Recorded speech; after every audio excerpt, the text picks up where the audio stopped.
Hello दोस्तों, आज हम बात करेंगे मेलैस्मा के बारे में, जिसको हम हाइपर पिगमेंटेशन भी बोलते हैं या झाइयां भी बोलते हैं। इस वीडियो को देखने से पहले मैं ये मानता हूं कि आप लोगों ने मेलैस्मा के ऊपर काफी कुछ जानकारी हासिल कर ली होगी, लेकिन आज हम जिन सावधानियों के बारे में बात करेंगे और जिस इलाज के बारे में बात करेंगे वो शायद ही आपने सुनी होगी। तो दोस्तों, वीडियो को एंड तक देखिएगा, जिसमें आपको बहुत सारी नई बातें पता लगेंगी और आप अपने मेलैस्मा को बहुत अच्छी तरीके से मैनेज कर पाएंगे। तो चलिए स्टार्ट करते हैं। तो दोस्तों, अगर इलाज की बात की जाए तो पहले बात करेंगे जो कि जनरल इलाज इसका होता है, जिसमें हाइड्रोक्विनोन वगैरह जो क्रीम्स होती हैं प्रेस्क्राइब की जाती है। लेकिन इसके अलावा भी आज एडवांस ट्रीटमेंट आ चुका है।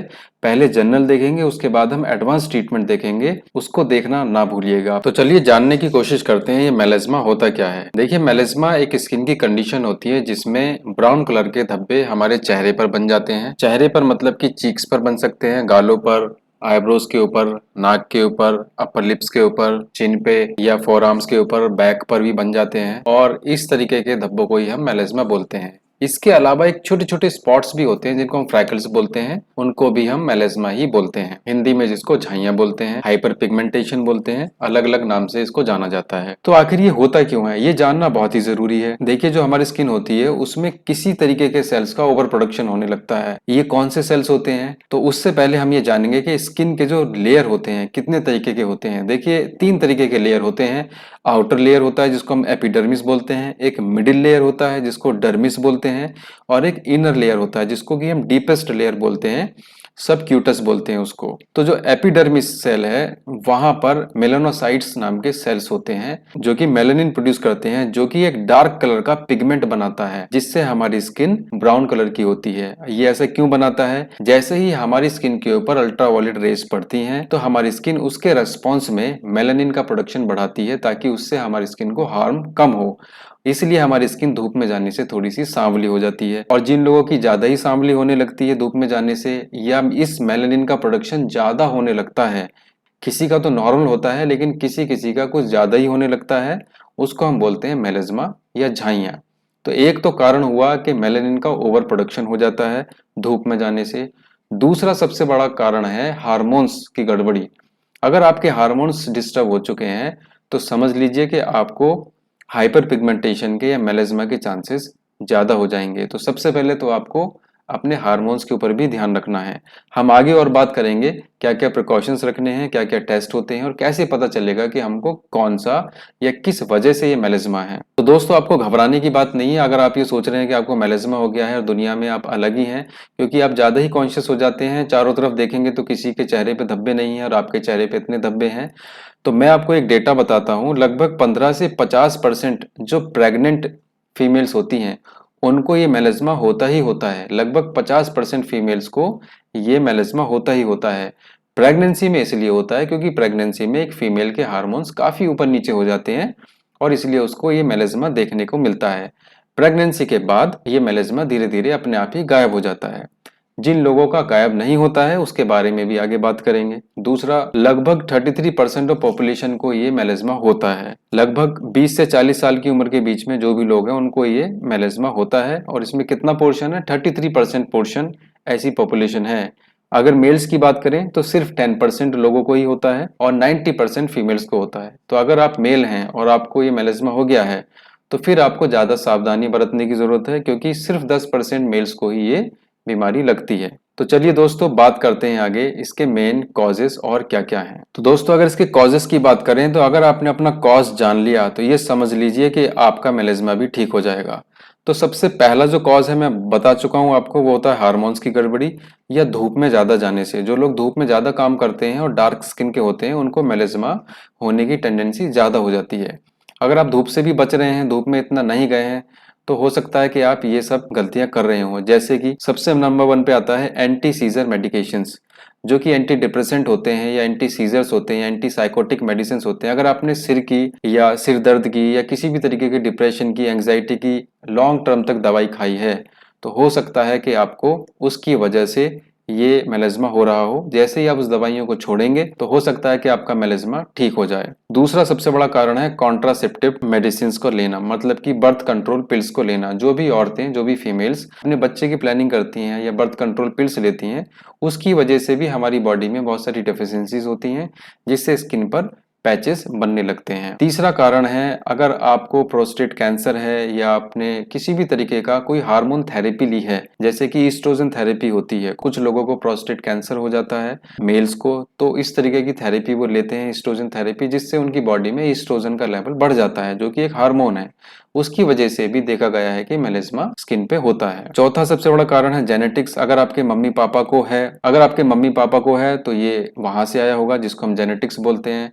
जैसे कि देखा गया है कि अगर ट्विंस हैं तो दोनों ट्विंस को ही मेलेस्मा है, अगर उनके पेरेंट्स को था।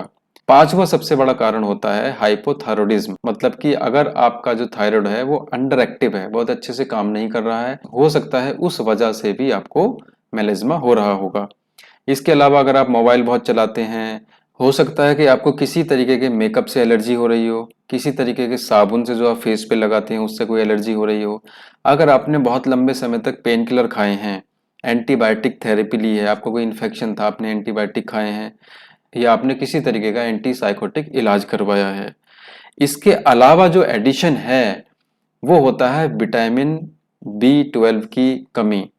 बहुत से लोगों में देखा गया है कि पेट की गड़बड़ी की वजह से उन लोगों में विटामिन B12 की कमी हो जाती है, जिसके कारण उनको टायर्डनेस रहती है, थकान रहती है, उनके सिर में दर्द रहता है, और देखा यह गया है कि उनको भी मेलेस्मा धीरे धीरे होने लगता है।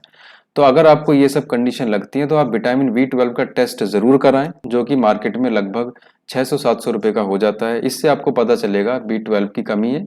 उसके बाद अपने डॉक्टर से कंसल्ट करें, इसकी कमी को कैसे पूरा किया जाए। इसके अलावा अगर आपके पेट में एसिडिटी थी और आपने किसी डॉक्टर से इलाज करवाया है, जिसमें कि एंटासिड दवाइयाँ खिलाई गई हैं आपको, जैसे कि पेंटोप्रोपोजोल, ओमिप्रोपोजोल, ऐसे करके बहुत सारे कैप्सूल आते हैं जो खाली पेट खाने के लिए जाने जाते हैं।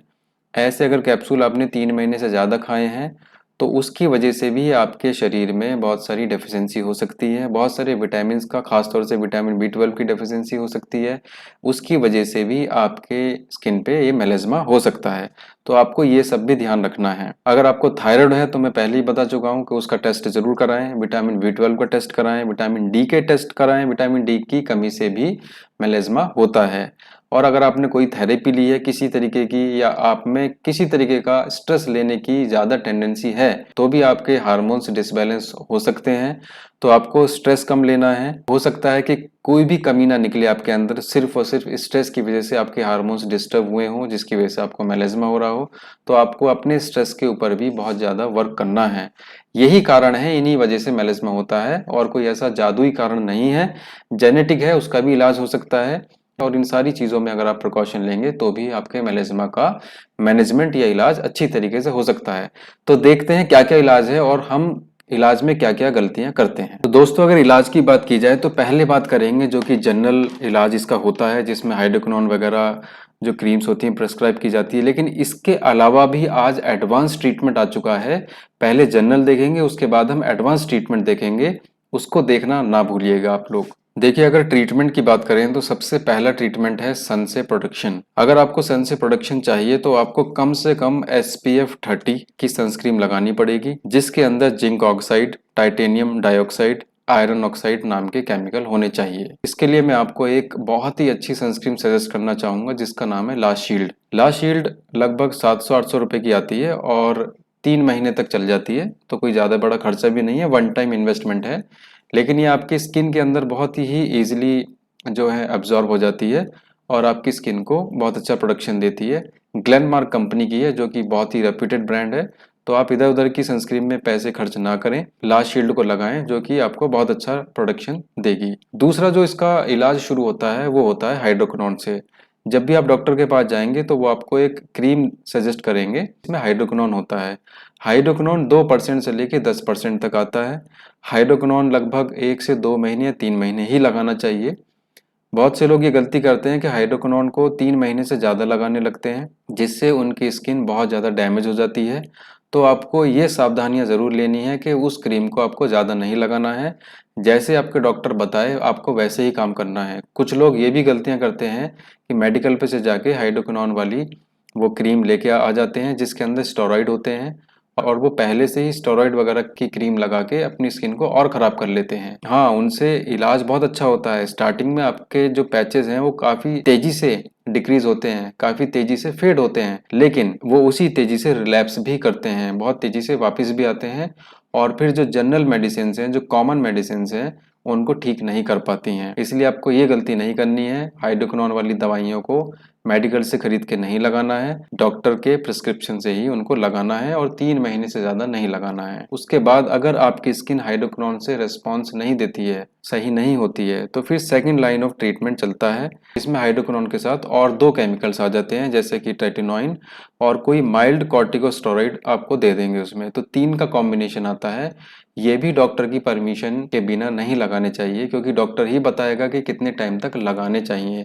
1 महीने से ज़्यादा तो कभी नहीं लगाने चाहिए, वरना ये आपकी स्किन को फ़ायदा कम नुकसान ज़्यादा करेंगे, जिसको हम ट्रिपल कॉम्बिनेशन क्रीम्स के नाम से भी जानते हैं। इसके बाद दूसरी मेडिसिन आती हैं, एजिलाइक acid, kojic acid, vitamin C, बहुत सारी मेडिसिन आती हैं। डॉक्टर साथ साथ में इन क्रीम्स के साथ साथ में ये सारी क्रीम्स भी आपको लिखेगा। के बाद जब ये सारी क्रीम फेल हो जाती हैं, कोई भी इम्प्रूवमेंट नहीं होता है, फिर सेकंड लाइन ऑफ ट्रीटमेंट चलता है, जिसमें आपका केमिकल पील होता है, माइक्रो नीडलिंग होती है, लेजर और लाइट ट्रीटमेंट होता है। केमिकल पील में एक केमिकल लगाया जाता है आपकी स्किन के ऊपर, बहुत माइल्ड केमिकल होता है, जिससे आपकी ऊपर की स्किन की जो परत है वो धीरे धीरे ब्लीच हो जाती है, छिल जाती है और धीरे धीरे ऊपर की जो ब्लैकनेस है वो धीरे धीरे दूर हो जाती है। केमिकल पील आपका डॉक्टर ही कर सकता है, कोई स्पेशलिस्ट डॉक्टर के पास आप जाएंगे तो वही इसको करेगा, आप घर पे करने की कोशिश ना करें। माइक्रो नीडलिंग नाम की एक टेक्निक है, जिसमें माइक्रो नीडल्स होते हैं, उससे आपकी स्किन का ट्रीटमेंट किया जाता है। इसके बाद लेजर्स आते हैं। लेजर ट्रीटमेंट बहुत ही स्पेशलिस्ट डॉक्टर से लेना चाहिए, क्योंकि लेजर्स फ्रैकल्स के लिए तो काम करते हैं, देखा ही गया है कि मेलेस्मा के लिए लेजर्स अच्छा काम नहीं करते हैं। अगर करते हैं तो आपको बहुत स्पेशलिस्ट डॉक्टर से सलाह लेनी पड़ेगी और उनके अंडर में ही ये ट्रीटमेंट लेना पड़ेगा। इसके अलावा प्लेटलेट रिच प्लाज्मा नाम की एक टेक्निक आती है, जिसमें आपका ही खून निकाला जाता है, उससे प्लेटलेट्स डेवलप किए जाते हैं और इन्फ्यूज किए जाते हैं आपकी स्किन में, जिससे कि आपके पैचेस धीरे धीरे ठीक हो सकते हैं। तो अभी तक आपने ये देखा है कि कोई भी एक ट्रीटमेंट नहीं है मेलेस्मा के मैनेजमेंट के लिए, आपको बहुत सारे ट्रीटमेंट से गुजरना पड़ेगा या डॉक्टर के प्रिस्क्रिप्शन में आपको ये आजमाना पड़ेगा। तो चलिए अब दोस्तों बात करते हैं ऐसे ट्रीटमेंट की जो इनके अलावा बहुत ही अच्छा रिजल्ट दे रहे हैं। देखिए, अगर आपकी स्किन बहुत सेंसिटिव है और आपका ये रोग नया नया है, आपका मेलेस्मा नया नया है, तो आपको एक बहुत ही अच्छी क्रीम सजेस्ट करने वाला हूं, जिसको लगाकर आप इस मेलेस्मा से तो छुटकारा पा ही लेंगे और इस क्रीम को आप लॉन्ग टर्म भी लगा सकते हैं, जिसका कोई भी साइड इफेक्ट नहीं है। इस क्रीम का नाम है लुमिवॉइड। ये क्रीम बहुत ही ज्यादा फेमस है और बहुत ही ज्यादा डर्माटोलॉजिस्ट इस क्रीम को लिखते हैं, खासतौर से दिल्ली और एनसीआर के रीजन में। तो इसको लॉन्ग टर्म आप लगा सकते हैं और ये धीरे धीरे बिना किसी साइड इफेक्ट के आपके मेलेस्मा को काफी हद तक रिड्यूस कर देगा। लुमिवॉइड क्रीम को मंगाने के लिए मैं लिंक डिस्क्रिप्शन में दे दूंगा, जहां से आप इसकी प्राइस चेक कर सकते हैं और इसको घर बैठे मंगा भी सकते हैं। लेकिन अगर आपका मेलेस्मा इन किसी भी क्रीम से ठीक नहीं होता है, तो चलिए बात करते हैं एडवांस ट्रीटमेंट की। तो चलिए दोस्तों बात करते हैं अब एडवांस ट्रीटमेंट की। अगर ये सारे ट्रीटमेंट लगभग फेल हो चुके हैं तो आपको घबराने की जरूरत नहीं है, आपको निराश होने की जरूरत नहीं है। इससे भी एडवांस ट्रीटमेंट अभी मार्केट में आ चुके हैं। तो सबसे अच्छा जो रिजल्ट आया है वो आया है ट्रानेक्स एमिक एसिड का। ट्रानेक्स एमिक एसिड ओरली लिया जाता है और क्रीम की फॉर्म में भी आता है, जो कि लगाने के लिए भी और खाने के लिए भी टैबलेट आती हैं। होता यह है कि ये टैबलेट हमारे जब बॉडी के अंदर जाती हैं तो जो मेलानिन है हमारी स्किन में जो प्रोड्यूस होता है, उसके प्रोडक्शन को कम करती हैं। तो देखा यह गया है एक रिसर्च में, जो कि सिंगापुर की रिसर्च है। जो रिसर्च आपको क्लीवलैंड क्लिनिक की एक ब्लॉग है वहां पे मिल जाएगा, जिसका लिंक मैं डिस्क्रिप्शन में आपको दे दूंगा। आप पूरी ही रिसर्च वहां से पढ़ सकते हैं। तो सिंगापुर में एक रिसर्च हुई जिसमें 561 लगभग 560 पेशेंट्स के ऊपर इस एसिड को ओरली खाने के लिए दिया गया है। नाम ही एसिड है इसका, लेकिन ये कोई एसिड नहीं है जैसे कि हाइड्रोक्लोरिक एसिड, इसका नाम ही एसिड है, लेकिन ये वैसा एसिड नहीं है जो आपको नुकसान पहुंचाएगा। तो लगभग 560 पेशेंट्स को ये एसिड खाने को दिया गया 250 mg ट्वाइस अ डे। तो उसमें से 91.7% लोगों को फायदा पहुंचा, इंप्रूवमेंट पहुंचा। और इसको सेकंड लाइन ट्रीटमेंट के नाम से जाना जाता है, जैसे कि फर्स्ट लाइन हाइड्रोक्विनोन मैंने आपको बताया था। तो दोस्तों अगर बात करें ट्रानेक्स एमिक एसिड की, तो आप इसको टॉपिकली लगा सकते हैं। क्रीम की फॉर्म में अवेलेबल है, जिसका लिंक मैं डिस्क्रिप्शन में दे दूंगा। लाशील्ड नाम की जो सनस्क्रीन है, जो कि one of the best sunscreen है आपकी स्किन के प्रोडक्शन के लिए, उसका लिंक भी मैं डिस्क्रिप्शन में दे दूंगा। इसके अलावा जो और एडवांस ट्रीटमेंट निकल के आ रहे हैं, जैसे कि पॉलीपोडियम ल्यूकोटोमस, ये भी एक तरीके का नेचुरली ड्राइव्ड विटामिन है, सप्लीमेंट है, जिसकी वजह से मेलेज्मा का जो प्रोडक्शन है उसको कंट्रोल करने में काफी अच्छे रिजल्ट सामने आए हैं। इसके अलावा दोस्तों एक क्रीम और बहुत ज्यादा एडवांस टेक्निक से बनी हुई है, जिसको एडेप्टलीन बोलते हैं, जो कि एक्ने के लिए यूज होती थी, कील मुहासों के लिए, लेकिन देखा गया है कि ये भी प्रिवेंट करती है जो पिगमेंट है उसका ट्रांसप्लांटेशन, जो हमारा मेलानिन बनता है उसका ऊपर की स्किन में आने नहीं देती है, उसका जो ट्रांसफर है between skin cells, and it also promotes skin exfoliation, मतलब कि स्किन के ऊपर जो धब्बा बनेगा उसको भी ये धीरे धीरे निकालती रहती है, जिसकी वजह से जो आपका धब्बे को रिड्यूस करने का मैकेनिज्म है काफी तेज हो जाता है। तो दोस्तों ये 3 एडवांस ट्रीटमेंट काफी तेजी से प्रचलन में है। आपको क्या नहीं करना है, सावधानियां क्या क्या लेनी है, एक तो हाइड्रोक्विनोन ज्यादा लंबे समय तक नहीं लगाना है, वो भी स्टेरॉइड के साथ ज्यादा लंबे समय तक नहीं लगाना है। आपको एप्पल सीडर विनेगर और लेमन जूस भी अपने दाग धब्बों पर नहीं लगाना है, जिसकी वजह से आपकी स्किन में इरिटेशन बढ़ेगा, इचिंग बढ़ेगी और हो सकता है कि आपका धब्बा और काला पड़ जाए। तो दोस्तों आपको सारी ही रिसर्च लिलिथ लेडिबियम, एक एमडी है, डर्मेटोलॉजिस्ट, इसका लिंक मैं डिस्क्रिप्शन में शेयर कर दूंगा, वहां पर पूरी रिसर्च ये पढ़ सकते हैं। तो दोस्तों मैं आशा करता हूँ आपको ये वीडियो काफी पसंद आया होगा और आपके मेलेज्मा के ट्रीटमेंट के लिए काफी हेल्पफुल रहेगा। और अपनी हेल्थ और अपने स्वास्थ्य के ऊपर ध्यान देने के लिए चैनल को जरूर सब्सक्राइब करें, ताकि ऐसी वीडियोस आपको निरंतर मिलती रहें। बहुत बहुत धन्यवाद।